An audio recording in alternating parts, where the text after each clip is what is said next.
Hi, Russell Cummings from Shift. I've spent the last 37 years working with dynamic businesses as a management consultant and coach. And this is sort of my 3 or 4 tips on sales and networking, some lessons learned over 37 years in the industry. First one is that everybody needs to work on their sales skills. The vast majority of people assume they're good at sales, think they're good at sales, often have little or no sales training. They actually don't apply the sales training they have had. They have poor sales processes and as a result get poor results. Now we assume we're good, right? But we never measure the components. We never measure the components of a good sales process so that we can focus on improvement. And as a result, we accept mediocrity. In my business, over the last 30 odd years, I've been able to lift my sales performance, my closing rate from 20% to 90%, right? And that's of qualified leads. So what's the impact on your business if you can do that same thing? And I've just done it by doing some training, putting a good sales process in place and making it happen. It's not about getting people on a headlock and making them do things they wouldn't do. It's actually about having a good conversation with people, understanding their needs, and then aligning your offer with those needs. The second sales tip I've got is don't write proposals. Now, there are times when you have to write proposals for competitive tenders and all that sort of stuff, but there's lots of times in business when you do not need to write proposals, all right?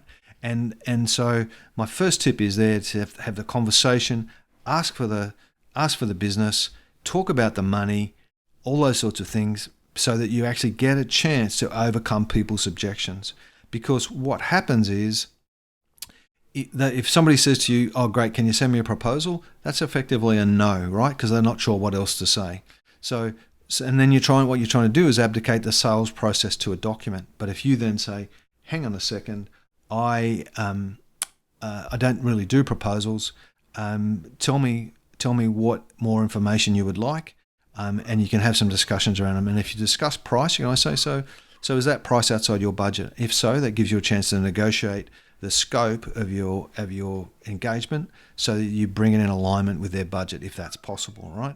But what happens is people will just say, "Can you send me a proposal?" And that's no, and you send in a document with a price in it that's way more than they want to spend, and they just go no, or way less than they want to spend and they say no as well, right? Because they don't believe that you can do it for that cheap. And to do this, you may need to facilitate building a rapid pricing model so you can quote on the run. All right, so whether you're building swimming pools or consulting projects or whatever you're doing, if you can build a rapid quoting process so you can talk about the money, then you get a much higher close rate. All right, and then the last point is about networking. And I think people make a lot of mistakes of going lots of different networking groups and stuff. My advice is pick a group that fits with you and your business. You're going to have to kiss a few frogs to find a group that you get a good fit with. And that you feel comfortable in, and that has a good collection of target market clients for you. And then once you get a group that you like and you fit well in, then my advice is infiltrate it. Ask to take on a position on a working committee or something else. I've been invited to sit on the boards of a couple of groups that I've joined simply because I asked if they needed any help, and they said, "God, we'd love to have someone on the board. Would you like to join us?" So I've done that. What it makes you then is part of the inner circle. It also helps you to have deeper relationships with people, and that helps you to grow your business. So they're my 3 tips.